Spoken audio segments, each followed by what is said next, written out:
Isang mapagpalang gabi po sa ating lahat. Muli ako si Meta Sebastian and welcome to our daily devotion with Pastor Russell Ocampo.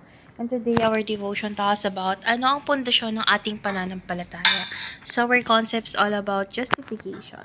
So justification ay isang minsan at legal na hakbang ng Diyos kung saan idinedeklara niyang matuwid ang isang makasalanan. So hindi ito batay sa ating mabubuting gawa kundi sa perpektong katwiran ni Kristo na ibinilang sa atin sa sandaling tayo'y nananampalataya sa Kanya.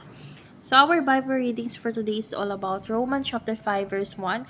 Ngayong pinawalang sala na tayo dahil sa pananampalataya, mayroon na tayong kapayapaan sa Diyos sa pamamagitan ng ating Panginoong Hesukristo.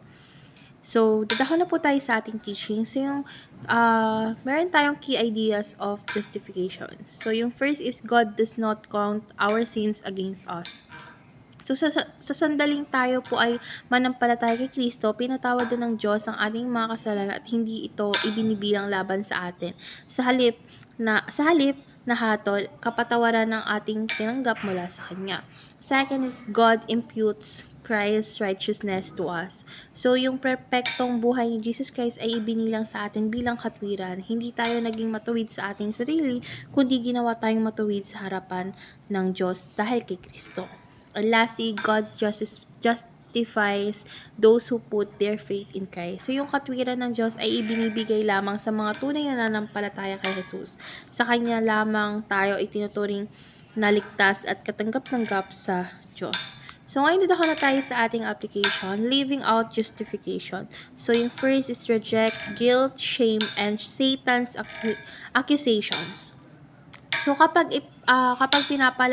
pinapaalalahanan ka ng iyong nakaraan, paalalahanan mo rin si Satanas ng ginawa ni Kristo sa krus.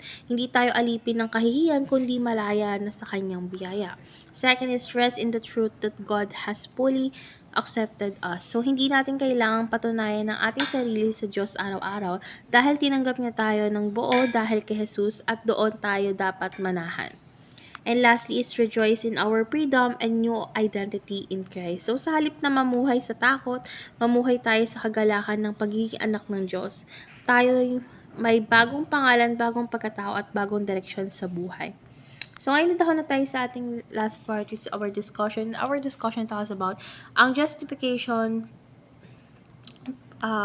This is my answer already. Ang justification kay Kristo ang pundasyon ng ating pananampalataya sapagkat dito nagsisimula ang ating relasyon sa Diyos. Kung hindi tayo pinawalang sala, is mananatili tayong hiwalay sa Kanya, walang kapayapaan at nasa ilalim pa rin ng Kanyang hatol. Ngunit sa pamamagitan ni Jesus, tinanggap tayo, pinalaya at binigyan ng bagong buhay, kaya't mahalaga ring maunawaan ng kaibahan ng justification at sanctification.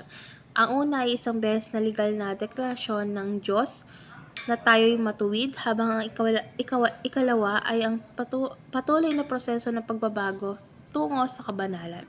So, ang justification ay ang simula ng ating paglalakad kasama si Kristo. Ang sanctification ay ang araw-araw na pagsunod at paghubog ng ating karakter ayon sa kanyang wangis.